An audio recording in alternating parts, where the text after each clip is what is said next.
Si vous souhaitez travailler sur la face avant, par exemple, on va faire des gravures face avant.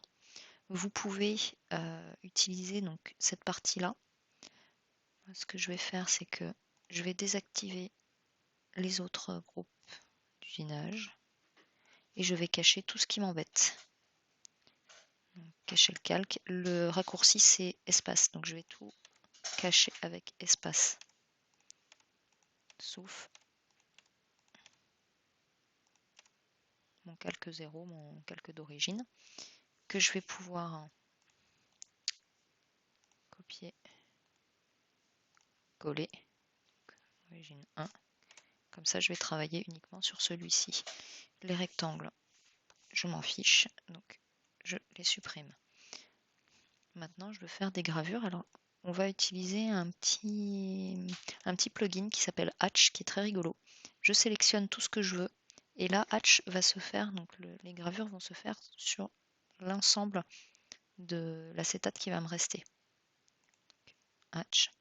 Et je choisis, par exemple, voilà. Je peux vérifier ce que ça va faire. Voilà, j'ai des petites pattes. Je peux mettre un angle à 0. Je peux choisir des angles. Échelle 3. Voilà. Chaque paramètre, vous pouvez vous amuser à modifier des petites choses. Par exemple, voilà, j'ai un quadrillage tout simple. OK. Alors, il s'agit ici d'un dessin. Ah, alors le dessin s'est mis dans le masque, ce qui est normal puisqu'il est en calque par défaut ou calque courant. Donc, moi, je voudrais que ça vienne dans mon calque origine. J'aurais pu définir mon calque origine, donc face avant, en calque par défaut. Et comme ça se serait mis directement dedans. Maintenant, je vais demander à ce qu'on usine ça en gravure. Donc, je vais créer un nouveau groupe d'usinage.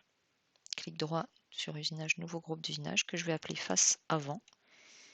Donc, il s'est mis en calque par défaut, calque court, enfin en usinage par défaut. Je sélectionne, gravure, style, gravure, phase de 0,3 mm. Et je vais donner, donc par exemple ma plaque fait 6,1 mm. Et je veux 0,3 mm de profondeur sur mes gravures. Donc bien évidemment, ces gravures-là, on va les faire en tout premier, avant de faire la face arrière, puisque si on découpe et que la monture n'est pas bien tenue, nos gravures se feront très mal. De même, si on veut coller un rectangle supplémentaire au niveau des plaquettes pour faire de l'épaisseur, ça sera jamais plat, jamais droit, donc on court à la catastrophe. Du coup, la face avant se fait toujours en premier, que ce soit des gravures, des facettes ou ce que l'on veut sur la face avant, des déforçages, etc.